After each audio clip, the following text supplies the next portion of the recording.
Welcome to the Crimson Circle Show. And you could be listening or watching from a number of different places. You could be watching from crimsoncircle.com, where it's audio or video, if you dare. Or you could be listening in from the awakeningzone.com. And if you're listening from there, there's a chat room where you can talk and carry on and rant and rave about what we're doing while you're listening.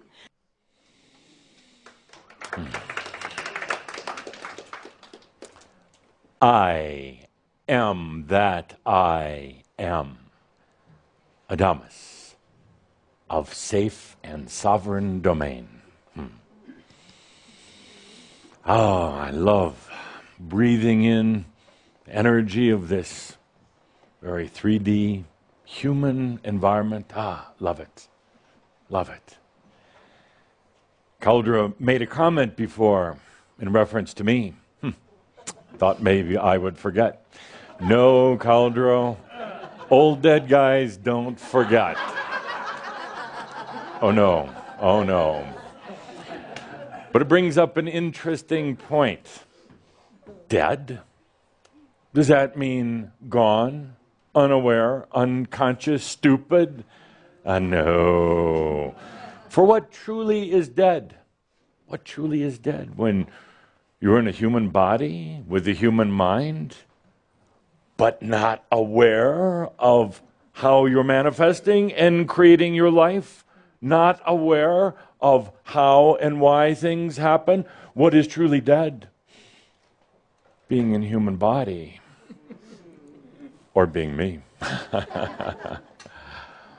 And isn't that the point? Isn't that the whole point? Life, death, fears, safety, awareness. Isn't that truly the issue? And isn't that the very reason? Oh, Sandra, coffee, goat's milk, please, warm. Thank you. Aren't there goats up here? There's mountain lions. Go find a goat, milk it. And that brings up the very point. 300 years ago, we closed the mystery schools after many, many centuries of operations. We closed them because we had gone as far as we could at that time, because of consciousness at that time. Very thick, very difficult. Manifested by religions that were pursuing us, trying to burn our centers, close us down, torture us, run us off. So we closed them because we also found that those who had reached a certain point of what you would call enlightenment, thank you. Not goat, but not cow either. Odd chemical. Odd, strange way to drink one's coffee. So we closed the schools because those who had gotten to a certain point of enlightenment were leaving. They were just leaving the physical realm. Some of them would return for another lifetime or 2 or 3 or 4. But they got to a certain point, not even a point that you're at. And then they left. Too difficult, too unsafe, too challenging, and too seductive to go to the other side. So for 300 years, there has been a bit of a darkness, a bit of a void in terms of true spirituality on this planet. Yes, indeed, there have been study groups, more than world share of religions. There have been an occasional channeler and a mystic from time to time, but truly a group or groups of humans that would allow their embodiment, their enlightened embodiment. No, but those dark times are gone now from this planet. And what we have here are a group of humans who are choosing to stay, choosing to be as aware as if they were on the other side as they are here in the physical body, choosing to go beyond this unawareness, this hypnosis, this matrix of dull consciousness. And it's you. And others, of course, but it's you. not always easy. It presents its challenges. And quite a while back, I said, even just 5, I'd be happy to work with just 5. And what we have here now are a lot more than that, a lot more than 5. We're coming to this age where, this age you have dreamed of, coming back into the physical body, and not just talking about spirituality, not just going to your weekly meditation group. Nothing wrong with meditation unless you have to be in a group and have to do it at a certain time and have a certain discipline. Meditation, as I've said so many times before, is in every moment, in every breath. What is it? It's awareness. It's consciousness. That's all it is. Why do they spend countless hours in strange seated positions and many times suffering in this thing called meditation? To try to gain awareness. There's an easier way. You allow it. You allow it. Let it be with you in every moment. Everything you do. It's called consciousness in life. Embodied consciousness. Aware of the I am, I exist at the core. And then aware of this reality, this beautiful sensual reality. Indeed, I'm on the other side. I get to peek in, pop in now and then, but indeed there is nothing quite like being here and on this planet, the sensual experiences that one can have. And can you imagine now doing it consciously? Consciously.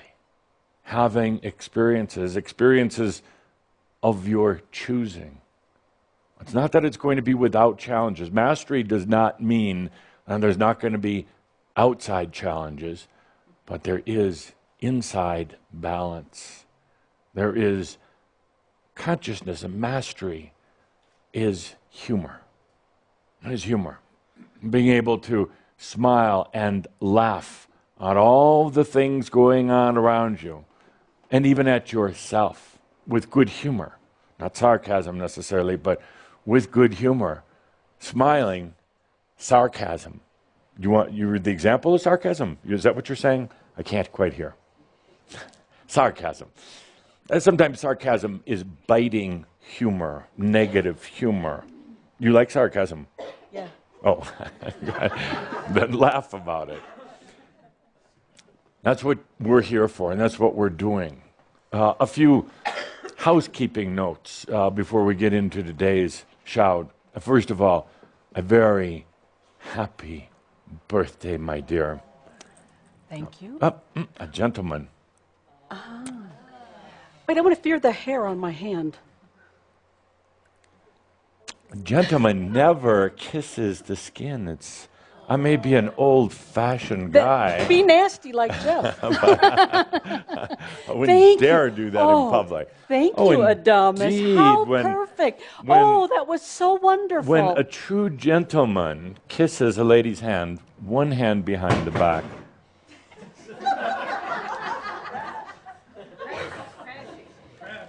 One hand behind the back, and the other.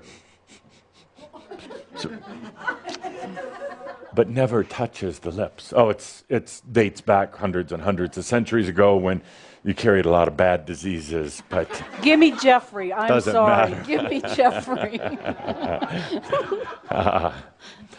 But thank you. Thank you. Other housekeeping notes. Keyhawk 4 coming up. It was just announced. Keyhawk 4 will be a bit different than the previous Keyhawk because now in Keyhawk 4, we're not just going to be bringing light and energy into the body, into the self. We're going to be manifesting. And that's the good news. The bad news is that we're going to be manifesting. And you're going to have to take a look at your own manifestations. This isn't going to be just talking about it or just allowing. We're going to go beyond that into the external manifestations in the body, in your physical reality, in your level of abundance. And we're going to, are you taking good notes? Oh, yeah. Good. And we're going to have discussions. How are you doing in your manifestations? No judgments, but how are you doing in your manifestations? Yes. By the way, that was sarcasm. But you're laughing. So, Keyhawk meaning spirit in motion. Ki, motion, hak, spirit. Spirit in motion, and now we're really going to be putting it out there. You're going to be doing a life assessment at the beginning of Ki Hak, and going to ask you to do it honestly and openly, because by the time we're done with Ki Hak 4, you're going to take a look at your life again and take a look at what you have manifested. So, let's take a deep breath with that Ki Hak coming around. Next, housekeeping note. I mentioned in our last gathering that I was going to do a workshop gathering discussion about abundance, a free workshop about abundance. Go figure. Yes, you just went through lesson 1 out of 3 parts in the series. I thought maybe you're all psychic by now. Lesson 1, receiving. That's exactly what happened with the Crimson Circle Connection Center, or the 4C Center. 4C. 4C. Oh, 4C. Ooh. That was sarcasm. No, I meant it nice. I meant it nice. That wasn't sarcasm. That was the first experience in abundance. Receiving. Word was put out there. There wasn't a lot of structure around it. There were no, as Calder and Linda said, there was no email campaign or constant pestering. It's you choose to or you choose not to. Most abide by that. Thank you. My specific instructions. Do it or not do it. But don't complain about doing it or not doing it. There were a couple. Was that sarcastic? Yes. There were a few, but their voices were quickly overrode by the ones who understood exactly what I meant. It doesn't matter one bit whether or not you opened your wallet or your checkbook or, I guess, credit card. Doesn't matter not.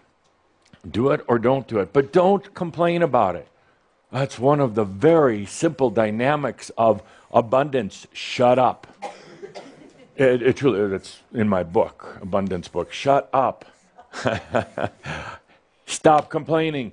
Do it or don't do it. Stop talking about all the reasons why it's not working and why people are bad and why, all your talk. Do it or don't do it. Get on with abundance or don't. And if you don't want to get on with abundance, that's fine. But don't complain about it. Don't talk to other people about it. Don't come to me about it. If you're ready for abundance, let's get on with it. Abundance is about receiving energies that are free, natural, and yours. It's that simple. It's that simple. It's directly related to your desire to live, your choice to live, your passion to live. They're very, very simple things in this whole thing with the studio, the connection center. Put it out there. Some of you would call it put it out to the universe. I'd never understood what that meant, because universe is kind of just big nothing. Put it out there to the universe, but put it out there to the I am, yourself. Step back. Let it fill your bank account, your health account, your whatever account. Just let it do it. Don't restrict it.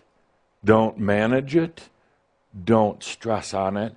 Just watch how it flows. That simple. That was first session, the first lesson in the abundance thing.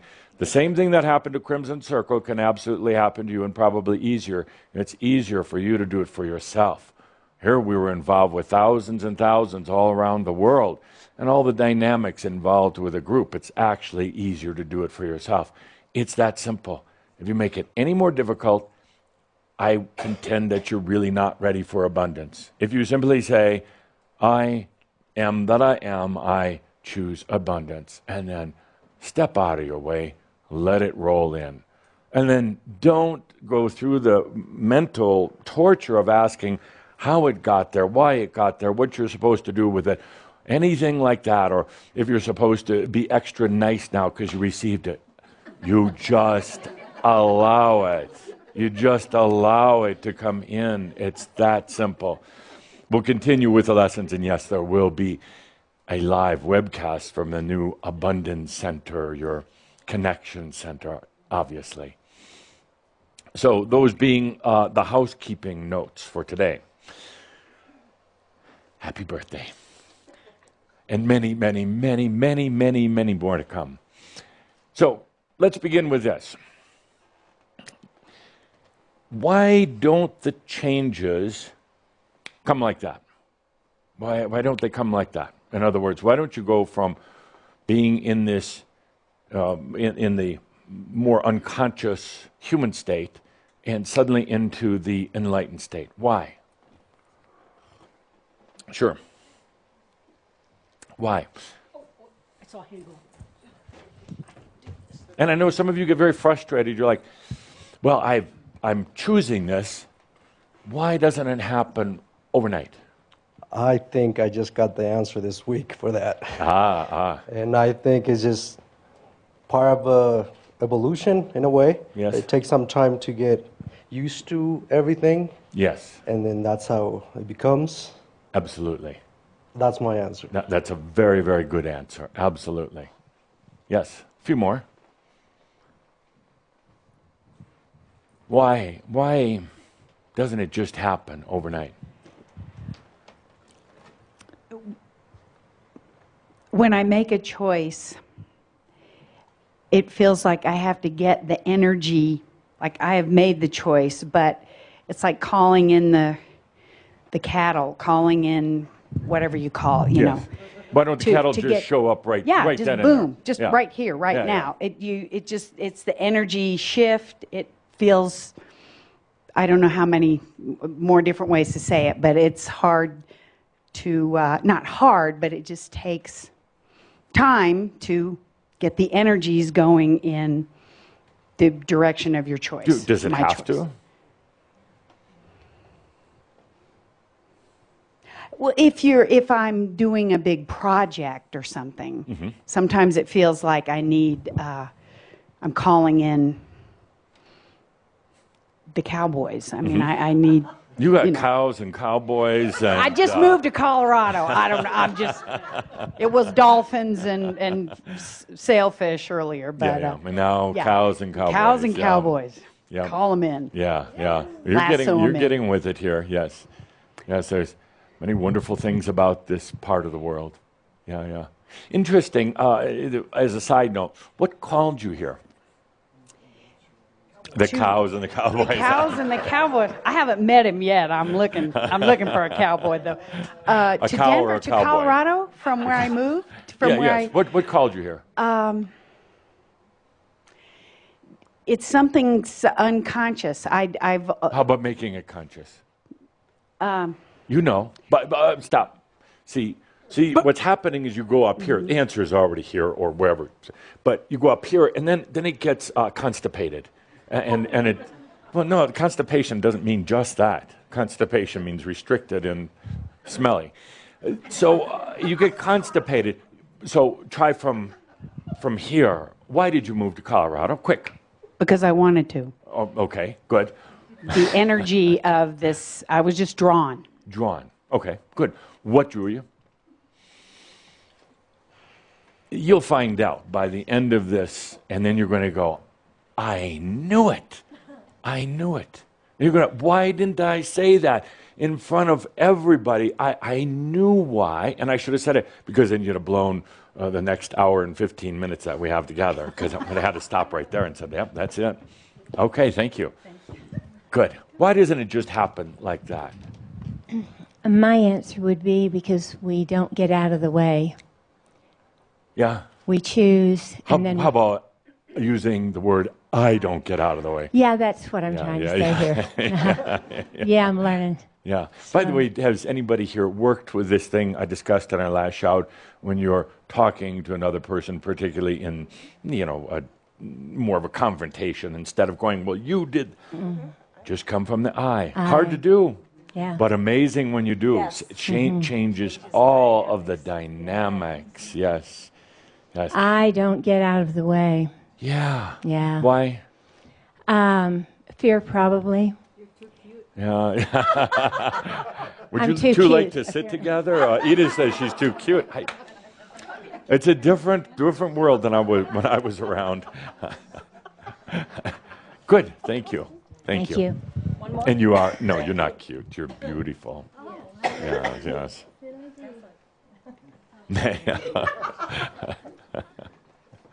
Oh, I love humans. Next.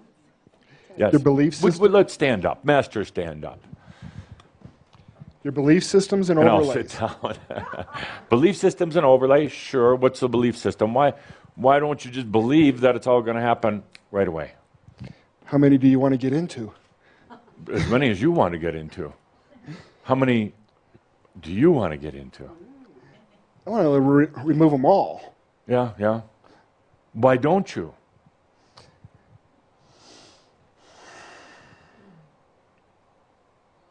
You're thinking.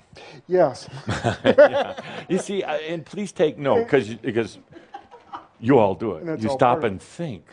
The answers are right there. As I said, you're going to, by the time we're done today, you're going to go, I knew that.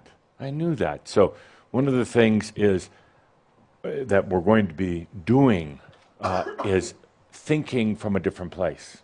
And it's not even thinking. We'll get into that later. So why don't you just remove those overlays and beliefs? Could I tell you? Please.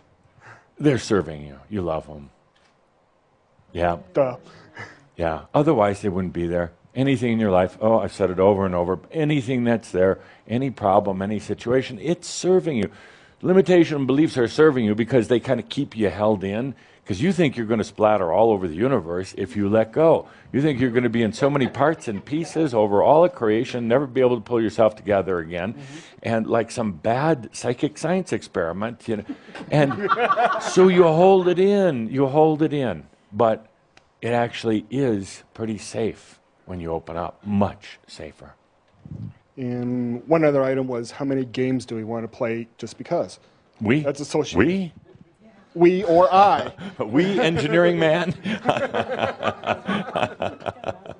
Good, thank you. Excellent. One more.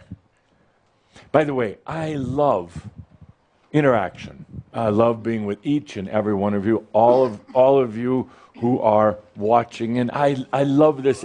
Sorry, my dear. Even if you're not here in Coal Creek Canyon, I love the fact that we can talk and joke, and we can even gossip, and we can have a grand time. The interaction is satisfying, rewarding for me, and I hope for you.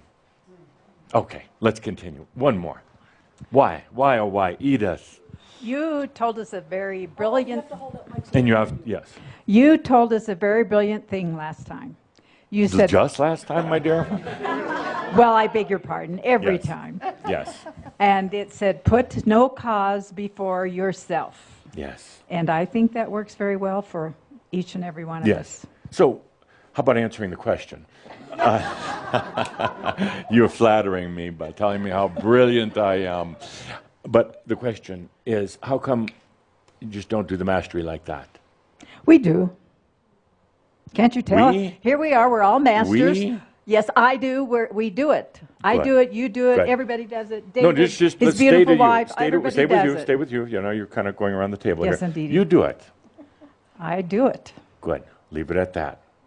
Period. Edith does it. I can see T-shirts. Sorry. He does ascension, enlightenment. Enlightenment. And Edith, it's a beautiful thing. It is a beautiful thing.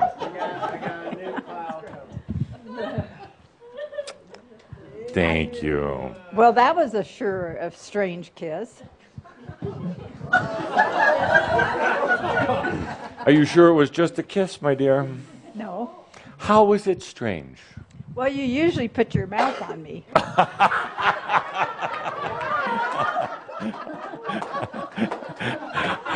This is going to go into the bleepers and bloopers version of the shot. Yes, I do, Edith, but I do ask you to keep it between us. Oh. It doesn't have to be. You see this camera right there? It caught what you said. I beg your pardon. That's not all you begged for.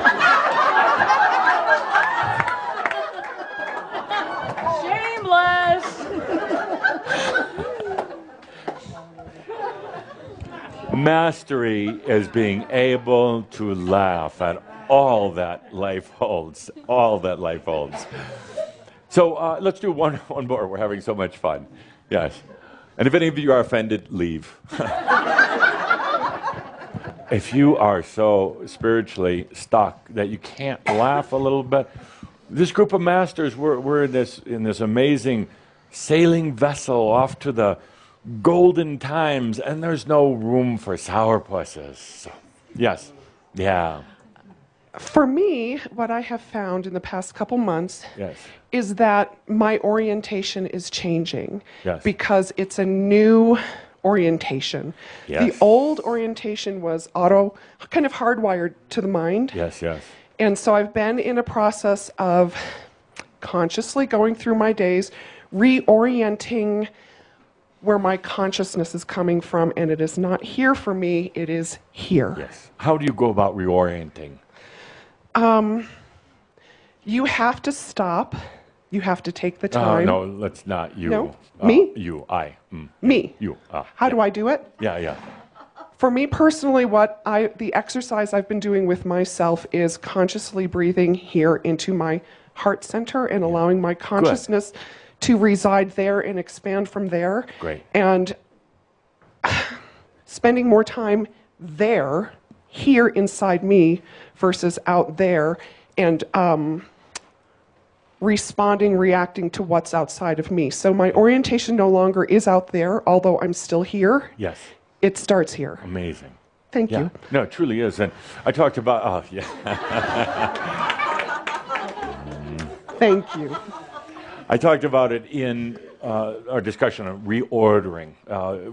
It's also changing orientations, changing where you're plugged in and connected to things. You go through a phase of unplugging from many things, literally millions and millions of order points. And you unplug from those. It feels very awkward. There's a desire to try to get plugged back in.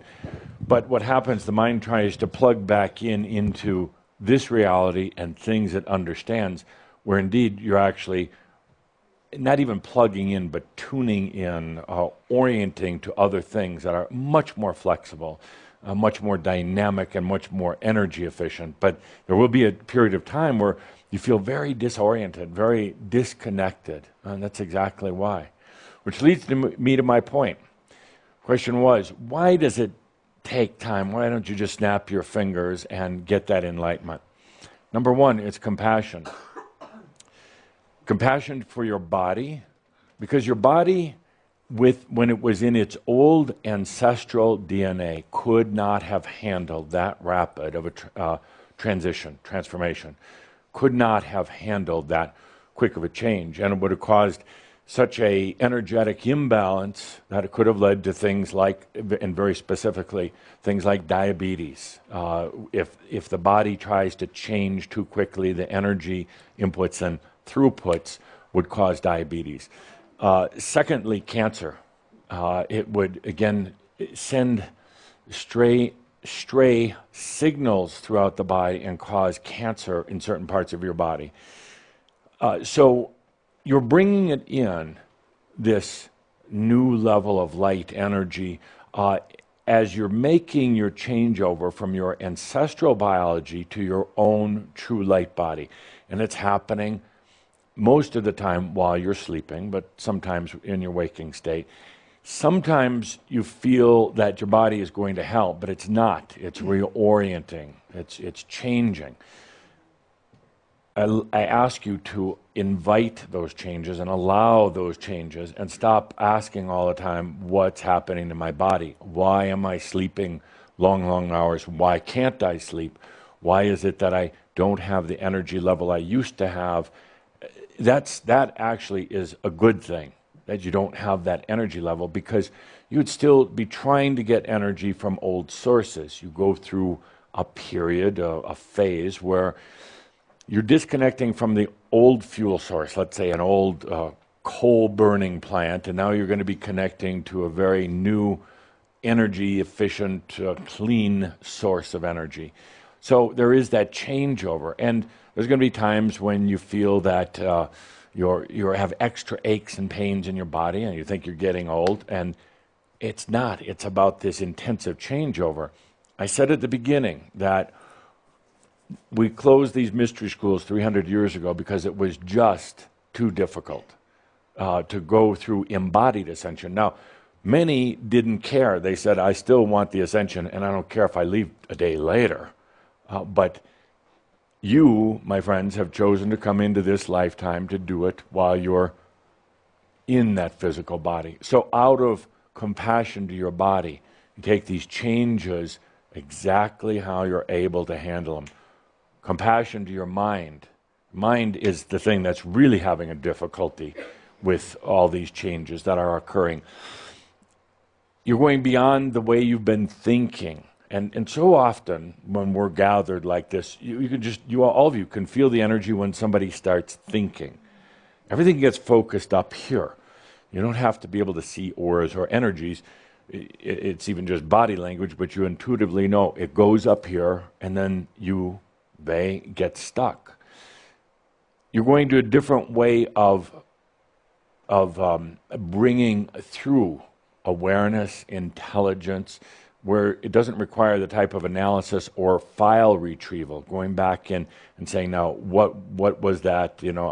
I stored it back here in my memory.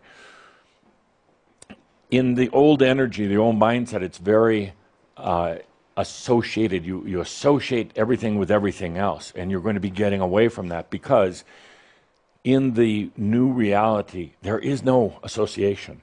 In other words, you haven't done it before. You haven't experienced certain things, and the mind will always try to associate, even when you, the I am, is saying, hey, we don't need that. The mind is still going to be trying it for a while to associate, and then it's going to get frustrated because it can't find a parallel or similar experience to latch onto in order to make its evaluations and its analysis of how to act or react.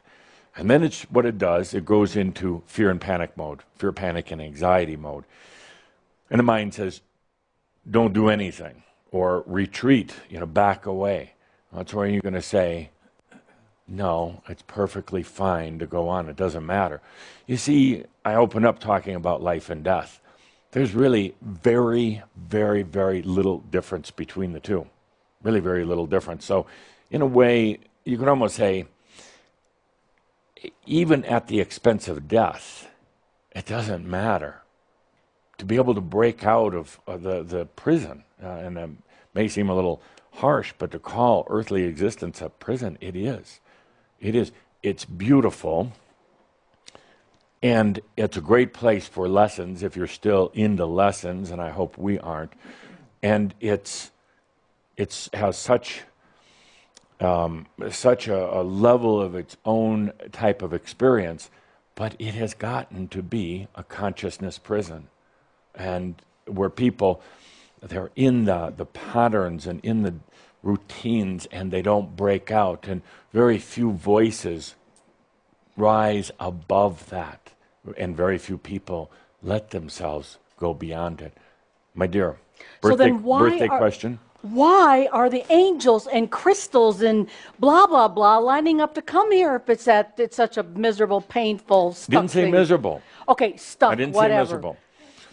I said stuck. They're lined up here because the Earth, this planet Earth, but soon to be, I could say actually now to be, the new Earths that have also been created, and there are many, are the places you go for your enlightenment. This is where you discover in this planet, no other planet in all of the dimensions or galaxies, no other planet offers the ability to understand and embody the I am. They all have experiences, and again, you could say there's a gamut of consciousness and technology and intelligence and all of these other things, but there is no place like this. Now, that's the good news and the bad news. There's no place like this that one can get truly lost within, to forget who they are.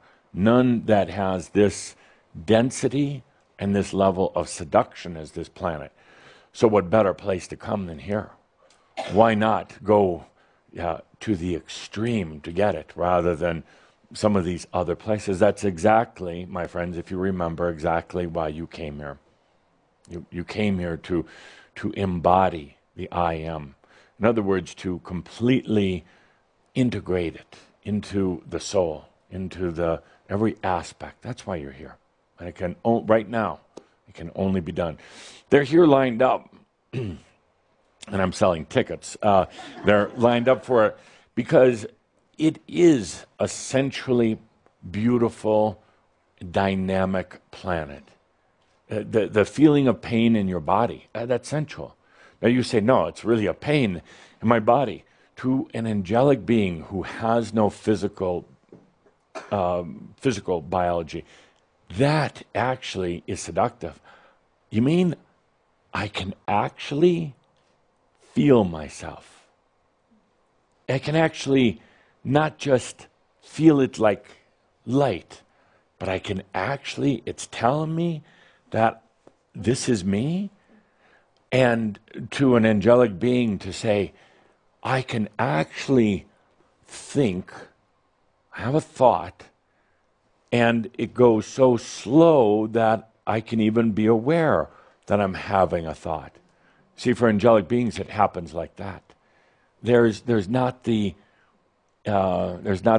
deep awareness. This time continuum that you exist within allows you to do all of these things.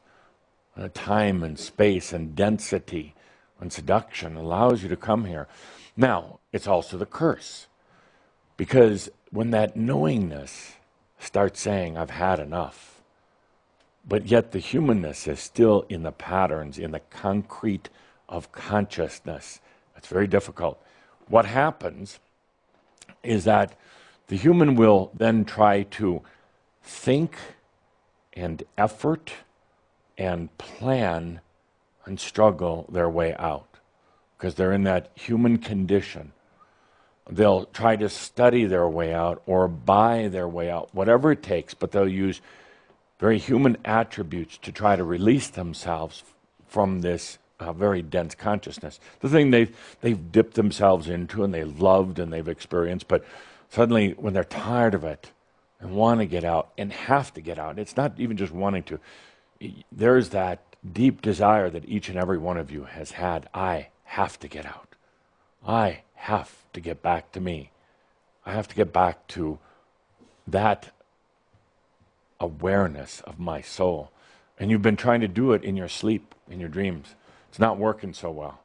You think that's the escape. Actually, it was originally designed as the reconnection, the nightly reconnection. But the deeper one gets into density, the deeper one, even in their sleep state, is still focused on those things that are still very human.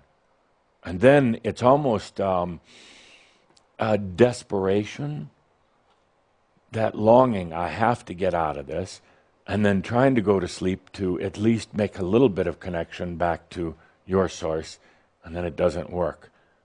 And then it's like, what do I do next? What do you do next? You try power, you try thinking, efforting, and suffering. It doesn't work. The true secret, if there is a secret, of mastery, and perhaps the thing that is the most diametrically opposed to what the human would do, is allowing. Is allowing. Several reasons why allowing is difficult. Because you're used to power, force, intelligence, thinking. You're used to something actually aggressive. So you try that. Doesn't usually work. Allowing also is very unsafe. Matter of fact, the human part would say it's downright stupid to allow. So it tries allowing a little bit, and when you allow a little bit, but you still have your concrete underwear on, it doesn't work very well. Doesn't work. You still sink to the bottom. Yeah, wow.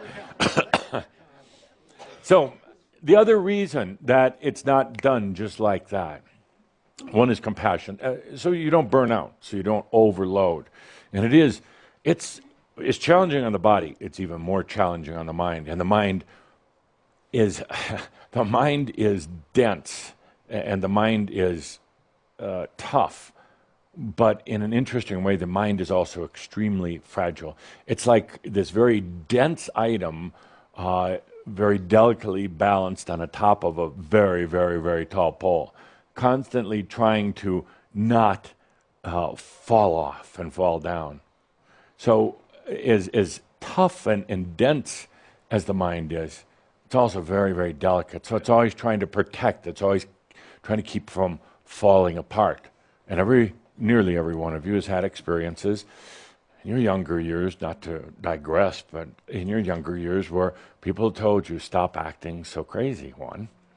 What's wrong with you? Be like everyone else. And then you tried, actually, because you love them, and you wanted to make them feel safe. So you got back into step with everyone else. But I said there's a part of the soul that cannot stand it anymore, not even just wanting to get out, but desperately needing to get back to itself. We take a look at some of the energies and dynamics on the other side. How long can one go in this reality? How long can one go? And before it's just absolutely unbearable on the soul. It used to be in your earlier lifetimes when you would leave the physical body, you go to the other side. There was somewhat of a type of reconnection with soul self, other realms, the great release from the physical reality.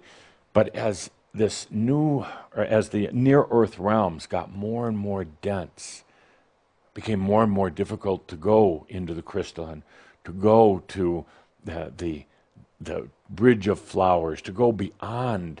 And so many now stay, even when they die, they stay in the near-earth realms. It's not physical, but it's pretty dang close. It has all the consciousness factors of this planet. So there's not that rest or reprieve in between now, not in the dream state, not in the death state.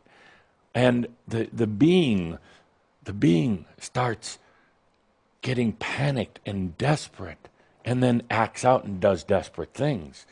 All as a way of trying to feel again, trying to remember again, people then do extreme, emotional, dramatic things just to feel something again, thinking maybe this is the way back to source. And they take drugs, hallucinogenic drugs, and that gives them just a glimpse sometime, but in a very distorted way. Imagine taking a lot of the hallucinogenics gives you a glimpse of the soul source, but from the perspective of hell. And it's very, very difficult. And some enjoy that, at least they get the glimpse, but it's done from that place of distortion.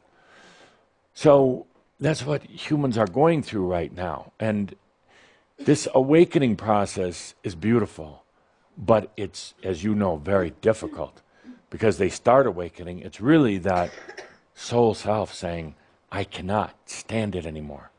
How long can I be out, away from connection with my source, from the I am? Then they try to find other sources in anything else, in religions and gurus, in extreme sports, in anything, trying to feel once again. And it's not working. And then somebody comes up with these drugs, and I am not a fan of them, even though I've been asked not to talk about them, but that puts one in a true zombie state. And it's basically saying, stop that noise down below. Stop calling out that you're tired of this journey, that you want to break out of prison. It's a shut-up pill. Thank you. Did you put anything in there? The shut-up pill. Yeah. Interesting timing, dear Linda. It is. It's a shut-up pill. And it gets people back into that zombie-like condition. Walk the line, toe the line, stay in the matrix, stop complaining. But you know what happens? That they take the medications, and for a little while they feel better. Don't glare at me like that. For a little while they feel better. But that voice, which is the voice of truth, the voice of the I am, will not stop. And it will keep saying, it's time. It's time. We have to get back. We have to reconnect to the source.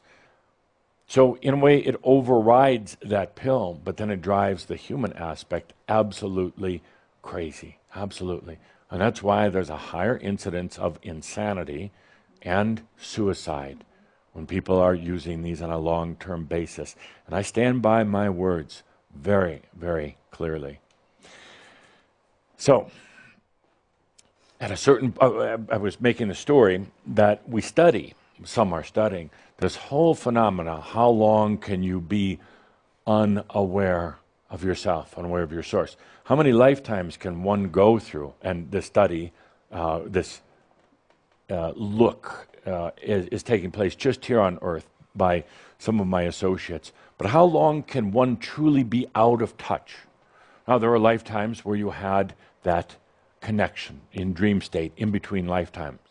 But for many humans now, it's been many thousands and thousands of years, 5,000, for some 10,000 years, not you, but others, since they've had that touch of source.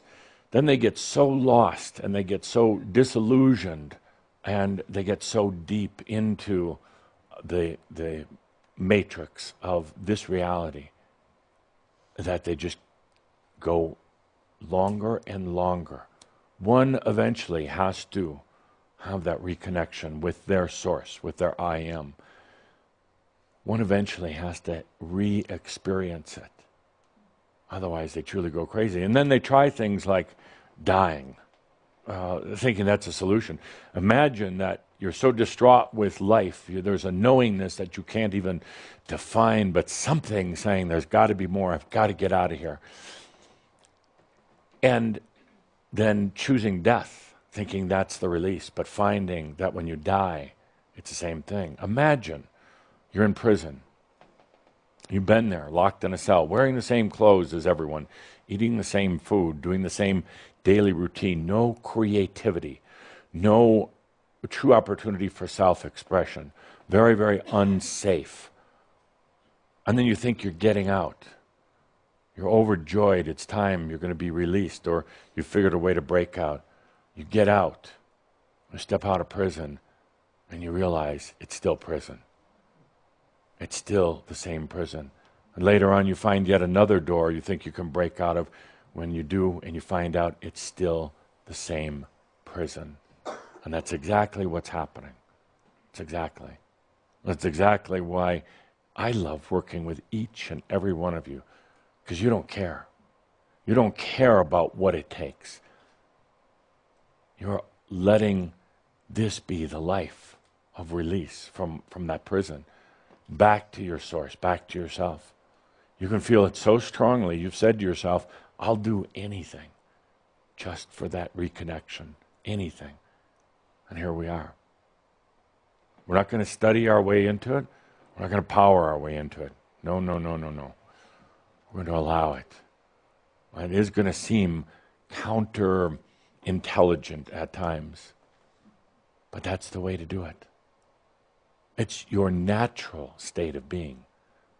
Not all the other games, not any of the other things. It's the natural state of being. So why don't we just, like that, make it happen? It's compassion, so you don't burn out or blow up. It is also to allow yourself the experience, to know the experience. If it just happened like that, you would be without the real experience, without what you've gone through, without the deep realization of it. So you said, I'll go fast isn't the right word, but I'll allow as much of it as possible so I can still be in the experience. So I know that experience so well, so intimately. I've gone through the thoughts and the pains and the challenges and the fears, so I know every little inch, every centimeter of that corridor of enlightenment. I know it upside, downside, all the way around. I know every demon and dragon that comes out. I know every trick floor. I know every nasty little trap that's in this corridor. And I can experience it. I didn't just breeze to the other side. I know every little nook and cranny, so that you can teach it to others. So you know it so well. It's not just rhetoric, that it's real. So you can be the teachers to the others. You know exactly, you're going to know exactly what they're going through and why they're going through it. You're going to know exactly, with the confidence of a master, that they will make it through that corridor of enlightenment. They will, no doubt about it. It's just what they're going to have to go through. And you're going to put it back on them when they're asking you all the questions. Master, what's it going to take? And you know it's totally up to them. And they're going to ask for the secret. They're going to ask for all the tricks. They're going to ask for all the macchio. What does it take to get through this corridor of enlightenment? And they're going to try feeding off of you, and they're going to try doing everything. And you're just going to stand there because you know that corridor so well. You know that they're going to get to the other side. And the experience that they have is going to be up to them. That's exactly what you're going to tell them. It's up to you. I know you're going to get here. It's up to you how you do. I think that's the same thing that Tobias and I have said to you. Doesn't it? A few times. But doesn't it make more sense now? Back then it was, you looked at Tobias like, no, Tobias, you know the secret. Just share it with me. Just give it to me. It's like you can do it any way you want. So let's take a deep breath. Remember this. When your body hurts, when your mind's all in chaos and everything else, it's real simple. I am changing. That's it. Having a bad day, nothing makes sense, people are giving you crap. I am changing. That's simple. It's a great reminder. It's not a mantra, it's a great reminder. Oh, that. You say, why did this happen to me, Adamus? Why did this happen and that happen? Because you're changing. Isn't it great? I am changing. Take a deep breath and feel that. I am changing. That's why there's sleepless nights at times. That's why there's changes in relationships and geography, everything else. I am changing. It's a blessing. You asked for it. You didn't ask for it. You demanded it. You absolutely demanded it. Beyond anything. It's got to change, you said. It's got to change. And it is. It is. So as this stuff is happening, this is a beautiful story you're sharing, a documentary about enlightenment. Oh, I'm changing. Having one of those days, losing all your money. Hey, I'm just changing. Yeah, I am changing. So sorry, another great T-shirt opportunity. Yeah, we'll have to set up a T-shirt press at your new center. Just cranking them out. Cranking them out. Okay, now let's get into the real subject of the day. There's another office space right nearby to rent. Just put Chambre shirts in there. Chambre shirts, yes. Okay, let's take a deep breath and let's get into the real subject of the day, the real reason why we're here, dear masters. That was just my warm-up act. I haven't gotten to the good stuff yet. What, are you in a hurry? No. Oh, you have a birthday party to go to? So, the real subject, the real issue at hand, very simple. but complex.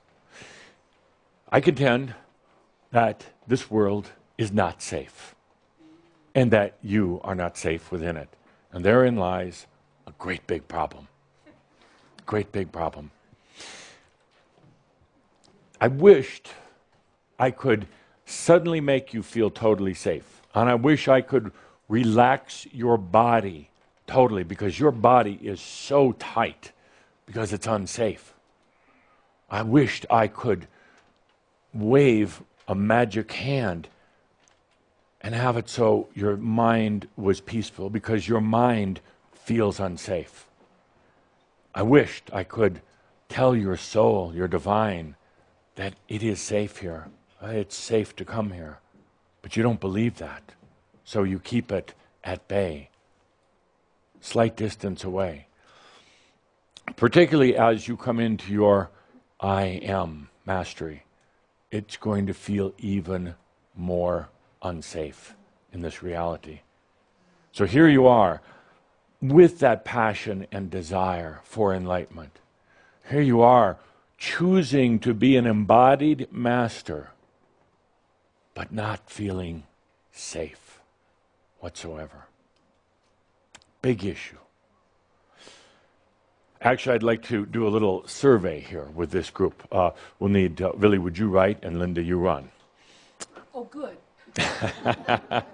Let's take a look at some of the things in your life right now. And I'm going to ask you to rate these, the safety factor, from, let's say, 1 to 10. So if I state a certain thing, and 1 being very unsafe, 10 meaning you're very, very safe. 1 unsafe, 10 safe. Why don't you write that down? Then hold up your fingers or hands, but hold them together. For instance, if you're going to do a 3, hold your fingers out. But if you're going to do an 8, hold them kind of together instead of like that, because we're going to take a quick Shambra survey. Okay, take a deep breath. And again, don't think too much. You're just going to know the answer. Good. See, already unsafe. We don't know what's safe or what's not safe. That is a problem. Okay. Very unsafe is 1, safe is 10. And I want this documented, and it has a purpose. So, take a deep breath. First subject, are you safe? Do you feel safe with your physical body? Hold your hands up.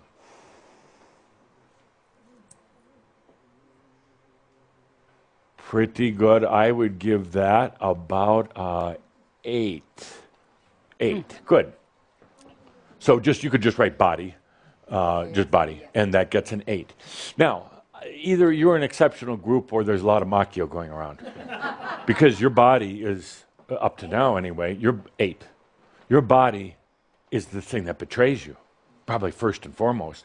Your body could go like that on the way down the hill. It's icy, it's snowing out, and it's going to be dark. And your body could give out. Cancer. Every one of you has cancer in your biology right now. It's a latent potential sitting in there right now, just waiting. Every one of you is carrying at least a degree of your ancestral biology, which has its share of problems. Every one of you is going to die. Physical death. You say you're safe with your body? You could lose a limb tomorrow? And you say, well, but I'll just regrow it. Macchio, really? We got some other work to do before we get to that point. Your body gets big, and you can't lose weight. Your body is constantly needing food. How could you feel safe when your body has to be fed in every moment? And I could simply put my hand over your mouth, which I won't do.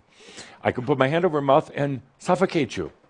In 3 minutes, you're going to be dead. You feel safe in the physical body? I don't know. You give it an 8. Maybe you're exceptional. But that body is probably the biggest reason that you don't feel safe. Imagine if you didn't have to worry about the body. Getting in accidents, getting killed, getting bloody, disease, and all the rest of that. Life would be a whole lot easier, right? If you didn't have to worry about that body getting old. So, maybe we should talk to more and more Shambra, but I would give the body about a 2. About a 2 in terms of safety. Having been in one many times. Now, you don't have to worry like I did about getting eaten by bears and mountain lions. Oh, I give it a 1. Okay. Next, take a good deep breath. Safety. Safety. How safe are you with your mind, your thoughts? Take a breath, think about it. How safe are you? And go ahead, show of hands.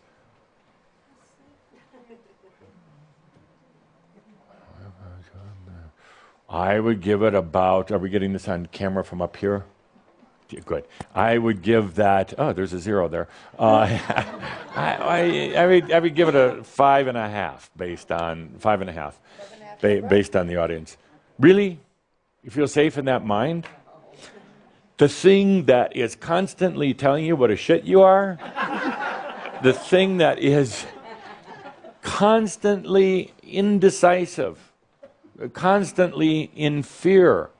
You're so used to your mind and its games that you don't even realize that it's the very thing that really keeps you from feeling safe. It's playing the game. The mind is the thing that brings in the fears. You feel safe in that mind? I wouldn't. I would put the mind, me personally, the mind, the human mind, below. Yeah, we'll have a Damas score. I give it about a 1.5 for safety. It's the thing that most people run from. And in a way, you can run from your body, kind of, but you really can't run very far from your mind. Hell is contained in the mind. Darkness and demons are contained in the mind. They're not out there, and they're not under your bed. They're right in here. What people do is they control their mind. They discipline it, they restrict it, they limit it to the point where they're numb. And the creative thoughts are blocked out, put off somewhere else because the mind says, no, we're going to restrict all that. Timothy, afraid, so much potential. A wild traveler. But then you picked up this brain thing, this mind thing, and limited yourself. Once known to travel throughout all of creation, energetically speaking or consciously, you got here, you picked up a brain, and you're like an old car now. You barely get down the road, and I'm not picking on you, but that brain, because there was part of you that felt unsafe, or it felt unsafe, so control, control, control. And now you're at the point, if you say, what if I let go? Oh, people will laugh at me. Well, they are anyway. And what if I let go? I'm going to go crazy and they'll put me in a mental institution. There's no mental institution that could handle your problems, and they're going to put you in one of those. Because they don't understand, you see. You just come to the Shambra Center, we understand. Because we know it's not crazy. We know it's real. And we know as soon as you stop thinking about life, creation, spirit, I amness, you're going to be free and realize what a prison all of you have been living in. Next. Your partner. Safe? That's a good answer. For those of you who have partners, safe or not? Now be honest here, if you would. So raise your hands now, give the score. Survey says, okay, it's either a 10 or a 1. If you're sitting next to your partner, you're showing 2 hands. Yeah, it's a 10. If your partner isn't here, it's a middle finger 1. You wouldn't even give him that much, but you wanted to hold up that finger. So partners are and I hope you don't mind me saying this, but for the most part, not for all of you, but partners are an unsafe security blanket for most people. They think they have to have a partner, because everybody's got a partner, and they're going to look awkward, silly, going to dinner and eating by yourself. Or they can't stand being alone. So if you have a partner, even if you are unsafe with that partner, I'm talking about emotionally unsafe, not necessarily physically, at least you got a partner, right? And at least you don't have to be with yourself, because that's probably one of the biggest fears that humans have. Oh my gosh, being alone. So there is an inherent unsafeness in partnerships, emotionally. Even the best relationships have their lack of feeling safe. It's a very weird dynamic. You know, you'd rather have that partner in the house so you don't have to be there by yourself, especially at night. But they're in the house and it's like, when are they going to give you hell about this and that, and pick on you and be demeaning and condescending and make fun of this cult that you're in and everything else. Not necessarily unsafe. So we had a real divergence here. It was either about a 1 or a 2, or it was a 10. So I don't know. That's why you have a right. So it's a range. So I would say from 1 to 10. I love partnerships. Number from 1 to 10 or your score? Chamber 1 to 10. Can't make up their mind. From my standpoint, I would give a partnership generally about a 5. About a 5 in terms of safety. I've had a lot. It's not like I'm just talking like I'm some space ghost or whatever, talking about this stuff, never having been here. I love partnerships, relationships, as long as they're short. Well, it could be 8 lifetimes. It could be a lot of lifetimes, David, but you laugh. Adamus. Yes, Linda. Oh, hi. Hi, Linda. You want to come and sit up here? No. People get trapped in the prison of relationships. Let's be truthful about all this. Relationships can be beautiful, but till death do us part? I don't think so, because I would die young.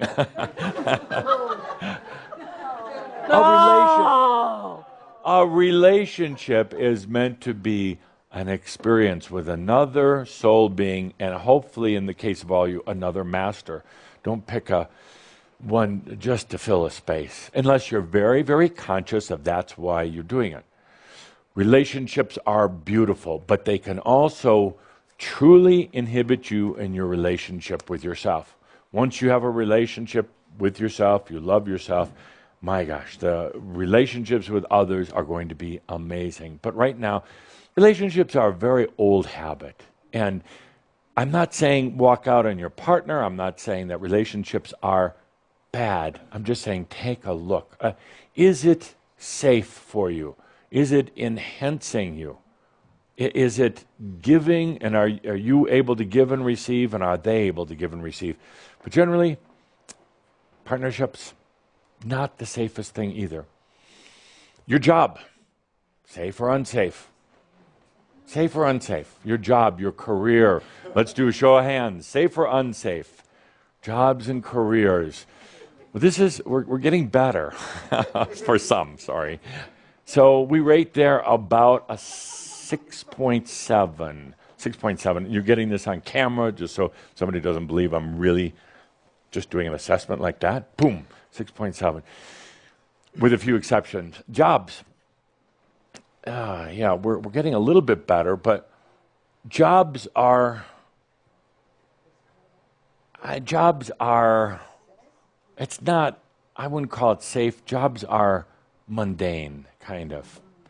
They're complacent, and corporations they've got it all down to science and behavior and the amount of square feet per person and their mid-management cubicles. And, it's not a lot you don't have to effort a lot other than the other people there and getting fired tomorrow because they're downsizing and because they've just been bought out by another corporation or their technology doesn't work anymore. But other than that, jobs are real safe. You rely on them for that paycheck. Without that paycheck, you'd probably starve and probably die. Your job is safe, really? I don't think so. I think you're complacent in your job, maybe. Best thing, I'm battling, first I battled with Linda, now I'm battling with Cauldra. Take a look at jobs, really. unless you love it and you have so much passion. You wake up in the morning, you're so happy to get there early and to interface with your coworkers. And oh, it's my boss coming in the door. I'm so glad to see you. What can I do today? I don't think that there's too many Chambre that really have that. A few, yeah. I'm not saying to quit your job, but we're talking here about safety. Are you safe when you go into the office or your job or your work? I'm not talking about the light falling down from the ceiling hitting you in the head. I'm talking about emotional safety. I'm talking about abundance safety.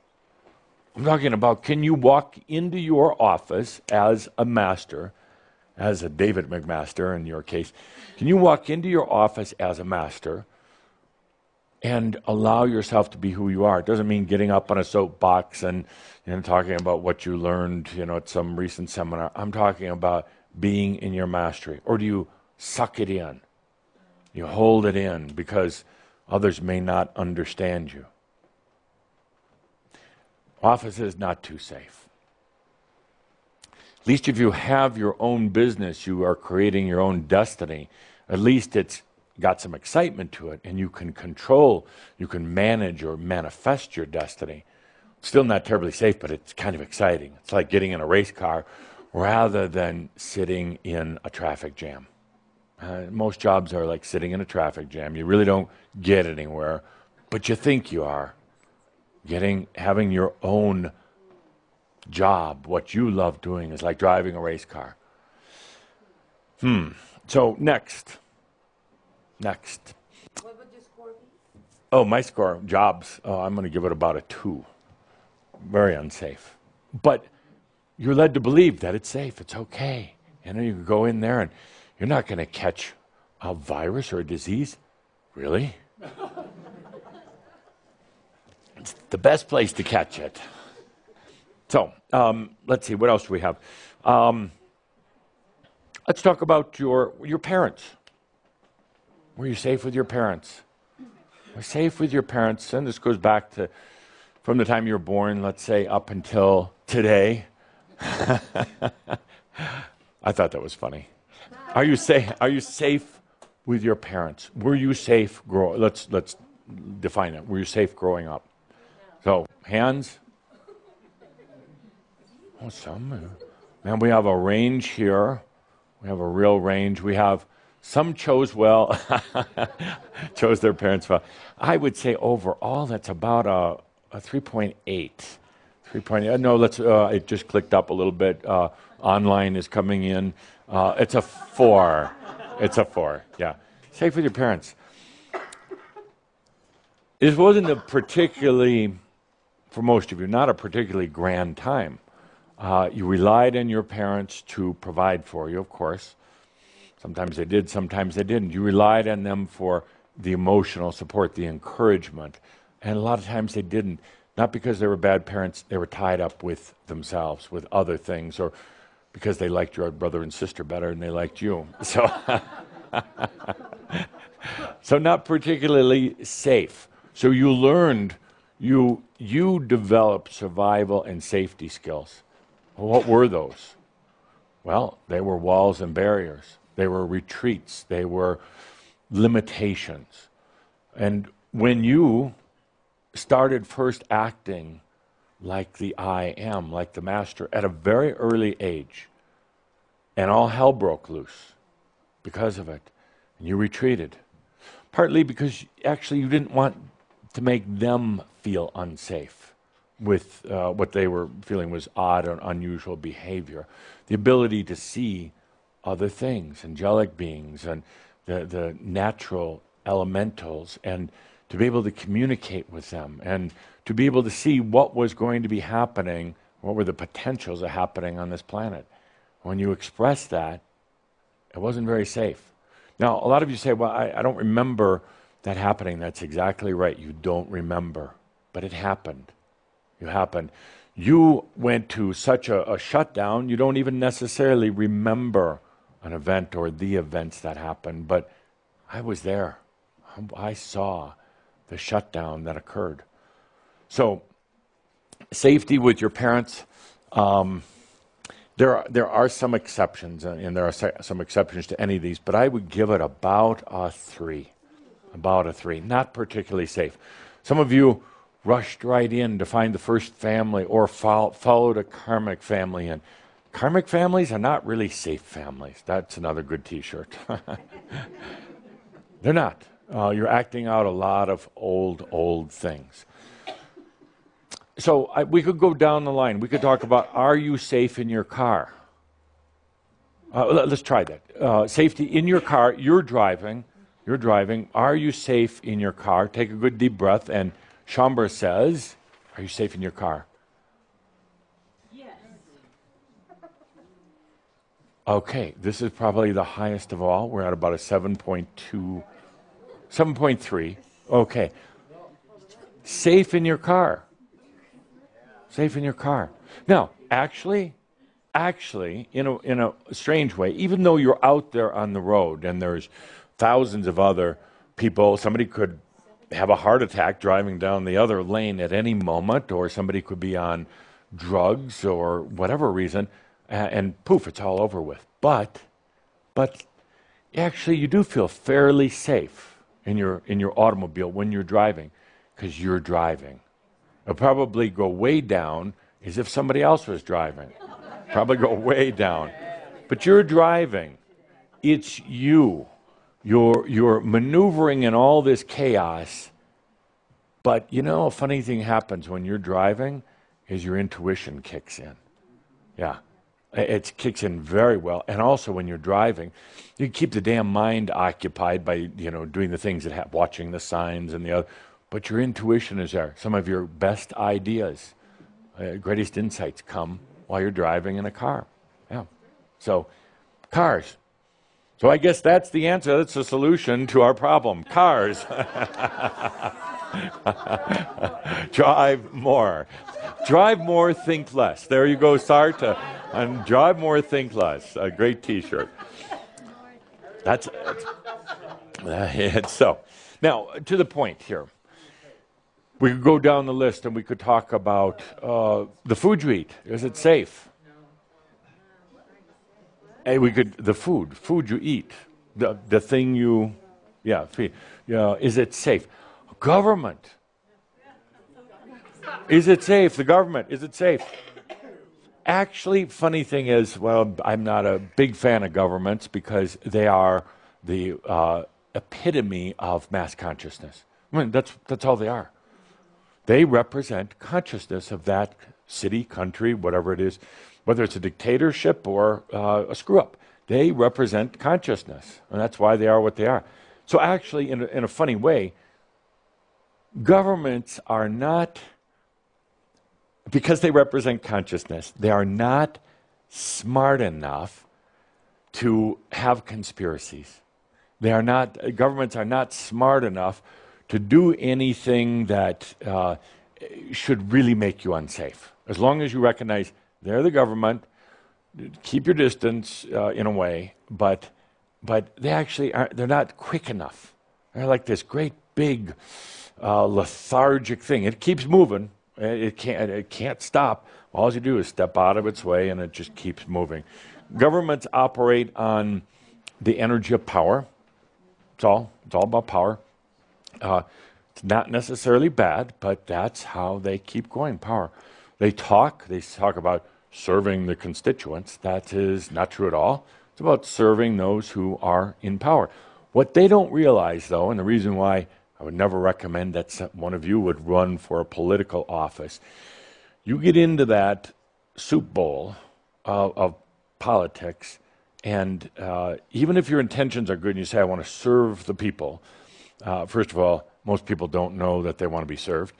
Secondly, you get into that and suddenly you're in the power bouillon. You're mixed right in with it. And even if you say, I'm never going to get into power, you're right in the middle of it. It's almost, not impossible, but very difficult to get out of. So let's take a deep breath. Here you are, masters. And there's very little safety, actually. Very, very little. It's been one of the challenges, complaints of masters for eons of time. That's why a lot of them have left. How am I supposed to feel safe here in this reality, with other people out there, with my body? It's gonna give out on you sooner or later. With the mind, with all of its crap thoughts and all of its lack of clarity. How is a master supposed to feel safe? And some of you say, well, I'll just go be by myself. Actually, that's tougher in a way, because at least with other beings around, there's a nice distraction. For those of you who are starting to take your 3 days a month totally by yourself, not necessarily easy, because suddenly you're faced with you, the unsafety of your own being. But it's going to be important to have that safe space for yourself, a place within. It's not a place of thought. In other words, it's not, I'm going to create safe space over here and go there. The mind actually would never, not program for that, because it's even going to penetrate the safe space. You've tried doing it in dream state, to go off to a safe space, but you found you there. Your aspects have found you. You tried to keep it some far off, distant, hidden place. They found you. They're knocking at the door. Even if you don't let them in, they know exactly where it's at. No longer a safe space. So it leads to this whole dynamic of being safe. It is very difficult to be a master and to feel so unsafe. I contend that you don't even realize yet the level of feeling unsafe that you have, even just in your body. Body's held tight. When there is total safety in that body, and perhaps one of the best ways to experience it is a bath, and a nice warm bath. But even then you're tight. And even then you might drown. Or somebody might drop the toaster in the bathtub. Oh, whoops, sorry, don't know what that toaster was doing here in the bathroom, but have a nice trip. So if you don't really realize yet the level of unsafety that you operate in, and you've managed it. You've buttressed yourself. You've found survival skills. You've found ways to hold all of these unsafe things at bay. But you know, and I know, that they're right at the door. They're right at the door. And so you keep yourself more and more and more restricted. And even the mind, try to quiet the mind down. That's kind of like an exercise in futility. I mean, you can play tricks on your mind to make you think that you're really quieting your mind down, but it's all a mind game.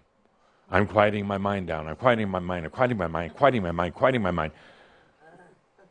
And you think that you're quieting your mind, and it's crap thoughts. But you're not. What you're doing is playing hide and seek.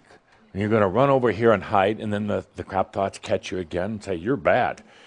Oh, you got to run and hide again. There is almost no peace. There's almost no rest in this. So how do you find that safety? How do you find you can't think about it.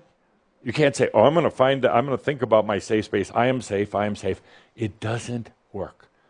Safety has to be real. It has to be real. In order to let yourself open, Timothy, and to let yourself be that embodied master, you can't hide. You can't hold back. Because the true mastery, the creativity, the joy is just going to come out.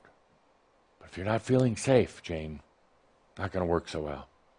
And you're going to be constantly frustrated with yourself, constantly wondering why it's taking so long for this enlightenment, constantly wondering when I'm going to give you the big answer that's going to solve all the problems. It's about feeling safe in an unsafe reality. This reality amazing, sensual, but very unsafe. They didn't tell you that before you came here, did they? Very unsafe. So let's take a deep breath and let's explore safety for the moment. Lights down, and let's have some nice, safe music. Not the kind I played at our last gathering, which I had fun with. I liked it. But some people didn't feel so safe. Let's take a deep breath. And between now and our next gathering, I'm going to ask you to be conscious about safe.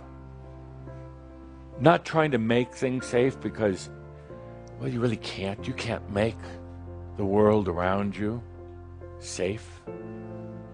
But I want you to start looking at the things that have caused you to put up the walls, create the barriers, whether it's in a relationship. I know relationships are supposed to be all love and happiness. There's a lot of unsafety there. And you know exactly what I'm talking about. Looking into the things like jobs, your body, as you become more and more conscious of how you've kind of shut down or created artificial solutions for safety. Oh, abundance. We didn't even talk about abundance. Your eyes open, Carrie. Busted. So busted. I am your safe space, darling. So, we didn't even talk about abundance. Safety. Here you are, masters, a true master, a blessing, but in a world that's pretty unsafe. Not to mention your own aspects, past lives. Take a deep breath.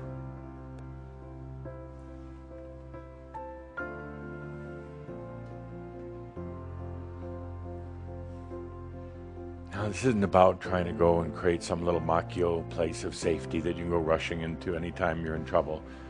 Not at all, because that'd be mental. And pretty soon that, too, would become unsafe.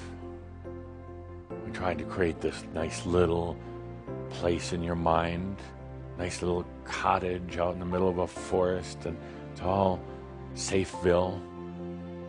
Pretty soon that would get holes in the roof, infested by termites, cockroaches, and rats, and burned down. So we're not going to do that. Not at all. We're going to take a look, a conscious look at safety. Just to recognize, to realize that here you are, divine being, surrounded by things that are kind of unsafe. Body, your mind, your own mind, unsafe. Starts bringing things into clarity. And start realizing the games that have been played to try to make reality safe. One could say theoretically that a master is safe wherever they are. Well, that's kind of crap. It really is. A master recognizes they might be unsafe. A master recognizes that in this extreme reality called Earth, a lot of unsafe things. Plane engine could drop on this building right now. It could. Yeah, thanks. Thanks for that safe thought, Adamus. Yeah. Probably won't, though. Not because we're going to think positive. Not because we're going to think that we're in some perfect little bubble. Not at all. And we're not going to try to think our way into it, but the fact is that probably not going to happen. Statistically, it's probably not going to happen. Very few engines drop on buildings. That's probably not going to happen. It's about recognizing what you've done to try to make yourself feel safe. Could be your house, making that kind of a safe space. On our survey, I forgot to ask you on that list there with food and government and your car and your partner, forgot to ask about old Adamus. Don't answer. Keep it to yourself.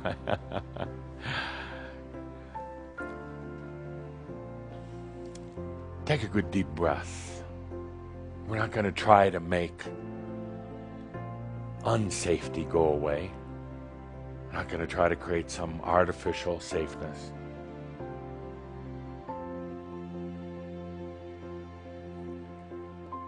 As long as you live here in this body, in this reality, there's going to be things, there's going to be factors. The fact is, you're probably going to not encounter about 99.999% of the unsafe things. You might worry about them, but you're actually not going to encounter them. Probably never actually happen. A few things might. Rock might fall off top of a hill and smash your car. Maybe just the window.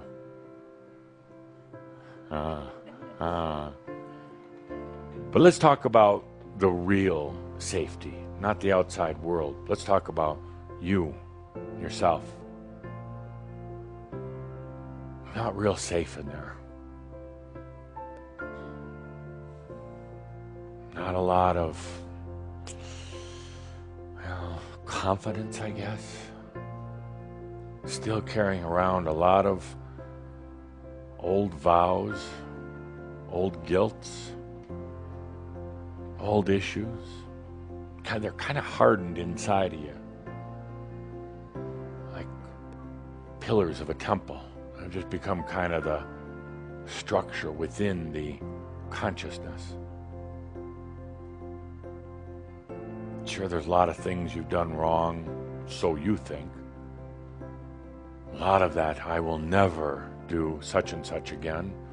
But they actually do kind of become the mortar and the bricks of your consciousness. Stuck in there. Might have served you at one time. That's a long time ago. How can you feel safe when you're still carrying around the past? How can you feel safe when you're still bringing up things that happened 10 years ago, 50 years ago, 5,000 years ago? How can you feel safe when you keep going back to the memories of the past? How can you feel safe when there's those constant reminders, whether it's from your aspects, from your mind, or even from your heart, about what you did wrong, failures, hurts to others, judgments about the way you raised your children, lies that you told to other people because it was more convenient than telling the truth? How can you feel safe when you're still carrying around those things? Makes the outside world look pretty safe in comparison, actually. How can you feel safe when you really record those failures? And those are the tapes that play when you're trying to do something new, creative, fun. But you have these tapes playing from the past. I failed at this. It's not safe in there. Not safe. When the mortar, all the bricks of your consciousness, there's things like guilt and shame, loathing, judgment. And it keeps together a very false house of consciousness. I say, but if I take away that mortar, all the walls are going to come tumbling down, and we couldn't have that happen now, could we? What would happen to me then? Plus, you're invested in all the bricks and the mortars of your human consciousness. So you just keep adding more bricks and more mortar, hoping that someday this craziness will end. But it can. It's going to cause a big rearrangement of things. It's going to cause those walls to come tumbling down. But, my dear friends, what if those walls came down? Even if they come tumbling down, a tremendous implosion, dust, debris everywhere. But when that dust and debris cleared, there were no more walls, no more prisons, no more fears, no more feeling unsafe. What if beyond these old walls and bricks of consciousness was a true freedom of the I am, even in an unsafe world, but no longer unsafe within yourself?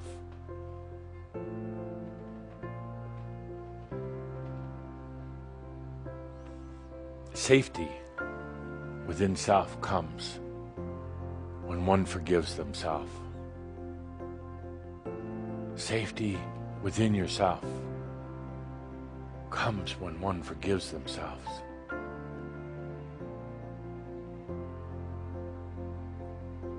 Forgiveness may be not what you think it is. Forgiveness isn't saying, oh, I did these bad things, now I let it all go.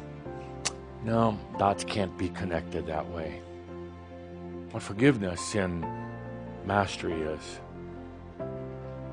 wisdom. You see, wisdom. When there is such a wisdom in you, wisdom, first of all, that you're never going to do those things again that you did before. You're not going to repeat it. Wisdom that you've learned from each and every experience. Wisdom that you're not going to be going back into low consciousness, dense consciousness. Wisdom that you are divine. Wisdom that you exist. That's the core wisdom, which all other wisdoms come from. I exist. You see, even with the simple, I exist, I am, that is an expression of forgiveness. I exist. I am that I am. That is forgiveness.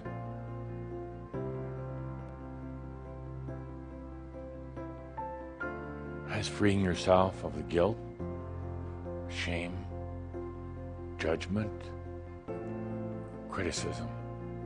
I exist.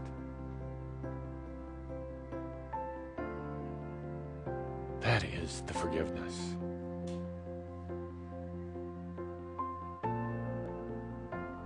I exist.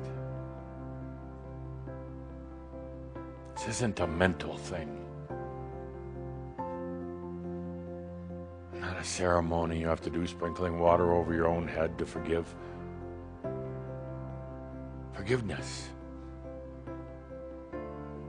It's really the wisdom. That's what sets you free. And the wisdom is, I exist. That's the safe space. It's not a little room in a big house. It's not a little thought that you can run back to and try to repeat to yourself. It's a feeling. It's a reality. It's a knowingness. That's the safety. Take a good deep breath. One cannot feel safe when they are not forgiven within themselves.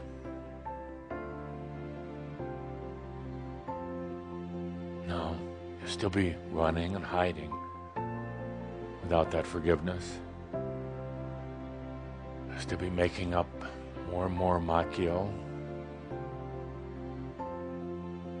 keeping yourself overly busy and occupied. You don't have to face this deep, deep thing within. The forgiveness, the wisdom, the release.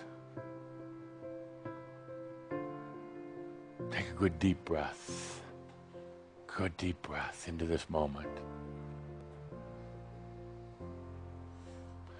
So I asked before why we don't just snap our fingers and have all this mastery stuff happen instantly. It's for the experience you just went through, that deep realization of forgiveness. It's not like a church religious forgiveness. It's the wisdom. It's actually tapping into your own wisdom. That's it. Tapping into the I exist. That's it. Well, I asked before, why don't we just snap our fingers and have this all happen? We can have the lights back up, please. Make this all happen. Well, I'll leave on this analogy. The caterpillar. Going through such an experience of being a caterpillar, but knowing that it's really not a caterpillar. Goes through days and weeks and months as a caterpillar, finally has something inside beyond its caterpillar mind that says, it's time, I got to get out of here. This is not me. This really is not me. Been an experience, love your other caterpillars, time to go. I'm out of here. You can try to hold me back, but I'd rather die than not achieve my greatness. And it goes through the transformation in the cocoon. And it's aware, it's aware something's changing. And you know, there's part of it that's cursing these changes, being trapped in this cocoon, but part of it saying, this is amazing. Wow, here I am, getting rid of all these legs and all this greenness, but here I am, I'm actually aware that I'm changing. So that when I become whatever I'm going to become, I'll know exactly how I got here. A caterpillar saying to itself, yeah, it's part of me that's, oh, geez, what have I done? What have I done? I could have just been another caterpillar. Part of the caterpillar going, shit, I thought that was unsafe. This is really unsafe. Because nobody has a manual on how to do it. And I did hear somebody say there is a red caterpillar called Satan pillar that's going to get me because I've let myself, but I don't care. I don't care because I cannot stay like what I was. I know there's something more, and I haven't been able to define it. I haven't been able to articulate it, but God, you too, God, caterpillar God, you're a bunch of bullshit. There is something beyond God. And I know it, and I'm going to find it no matter what. And in this knowing this, I also know that in spite of the fact that this is an unsafe caterpillar world within my being, all is well in all of creation. Thank you, dear Shambra. Be safe. Be safe. Thank you. Thanks. Thanks, Josh.